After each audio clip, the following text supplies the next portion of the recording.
Olá pessoal, essa semana muito se falou sobre habeas corpus, principalmente em função da apreciação pelo STF do habeas corpus impetrado pela defesa do ex-presidente Luiz Inácio Lula da Silva.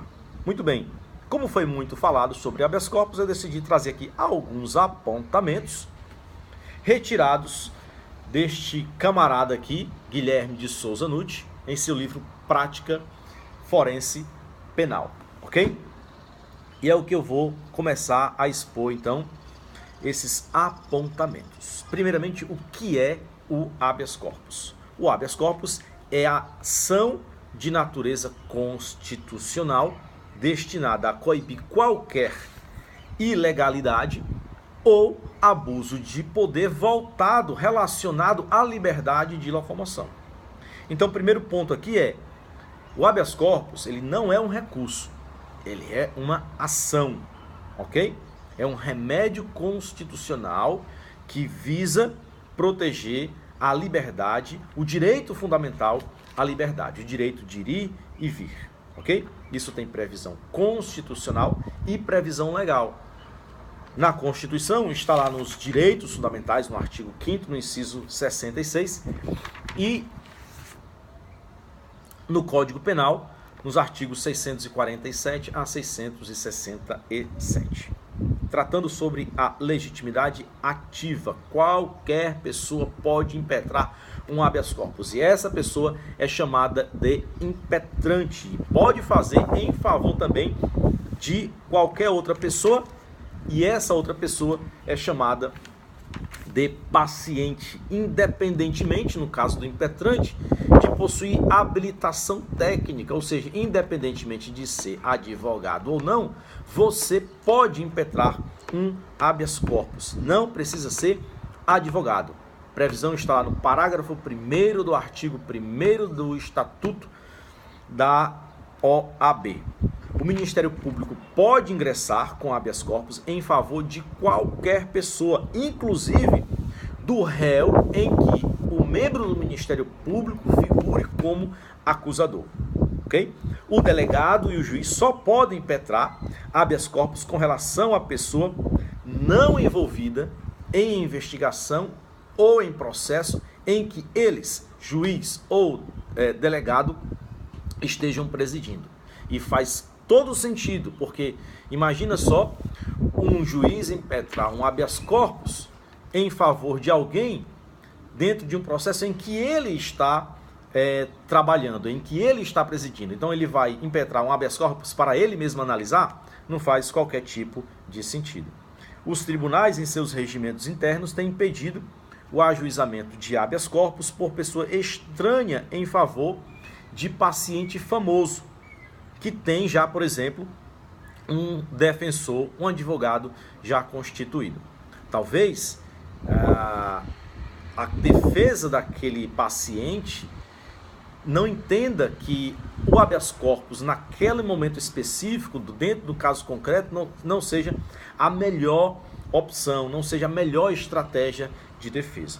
Então, os tribunais ouvem, certamente, a defesa já constituída, o advogado já constituído. O paciente é qualquer pessoa física. O entendimento majoritário é que a pessoa jurídica não pode figurar como paciente em sede de habeas corpus, porque não há falar, nesses casos, em liberdade de locomoção da pessoa jurídica. Perfeito? Legitimidade passiva é a autoridade responsável pela coação, pelo abuso de poder ou pela ilegalidade, certo?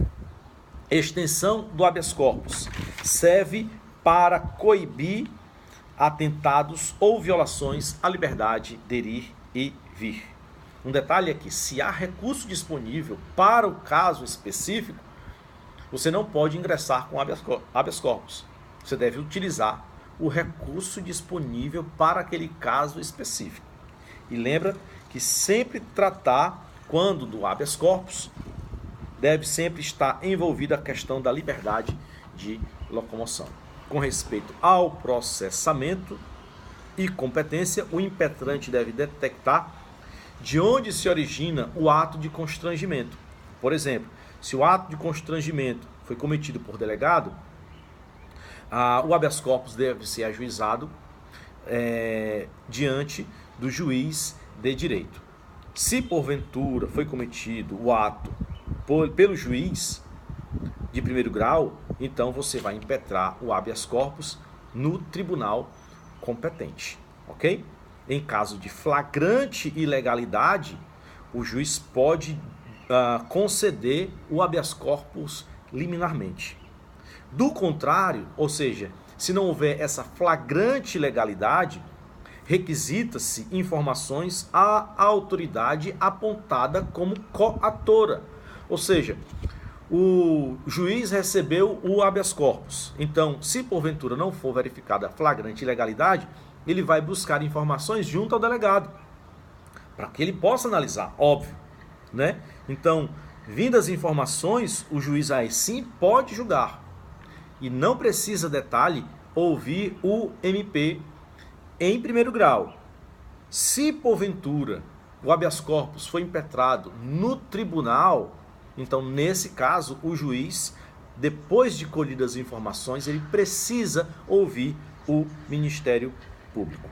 O habeas corpus, por imperativo constitucional, deverá sempre ser gratuito, ok? Sem qualquer cobrança de custas. Inciso 77 do artigo 5º da Constituição Federal. O artigo 648 do CPP apresenta aqui um rol exemplificativo quanto às hipóteses de cabimento do HC, do habeas corpus. Lembra, é um rol exemplificativo, não é um rol exaustivo. A depender do caso concreto, pode ser que apareça uma outra hipótese de cabimento não contida aqui, não prevista pelo Código de Processo Penal. Então gostaria de apresentar aqui, não todos, mas vou apontar aqui, por exemplo, para fazer cessar coação sem justa causa. Então de repente você foi coagido, você foi preso, só que não foi verificada a justa causa. O que seria essa justa causa?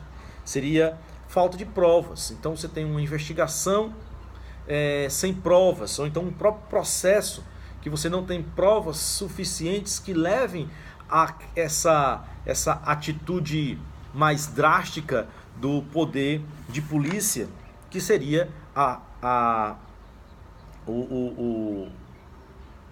retirada, né, posso dizer assim, da sua liberdade de ir e vir. Para fazer cessar também a prisão de alguém após prazo legal de cesseamento de liberdade.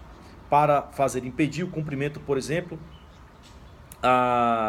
de ordem por autoridade incompetente. Então, uma autoridade incompetente emitiu uma ordem para que alguém fosse preso. Então, se essa autoridade que emitiu a ordem é incompetente, cabe, obviamente, a impetração do habeas corpus. Conteúdo do habeas corpus. Como é uma ação, você vai ingressar com uma petição inicial. Então, a petição inicial do HC deve conter os requisitos básicos de qualquer ação.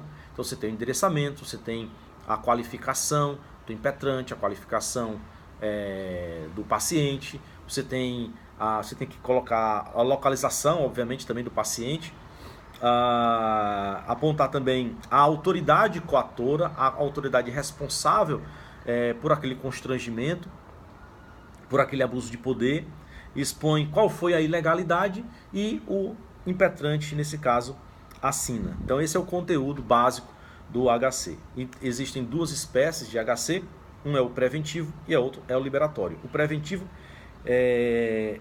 que se ajuiza contra a ameaça de coação ilegal, visa impedir a sua materialização. Você tem ali uma ameaça, quando você encontrar essa ameaça, eita, eu estou prestes a ser preso e de modo ilegal, de forma ilegal, sem justa causa. Então você entra preventivamente com o habeas corpus, é o que se chama de salvo-conduto, beleza? E tem um liberatório, é quando a ordem ilegal já foi proferida, já foi materializada, você já está preso, então pode-se entrar então com esse habeas corpus liberatório, beleza? Então, algumas informações básicas aí sobre o habeas corpus, espero que tenha ajudado. Um grande abraço.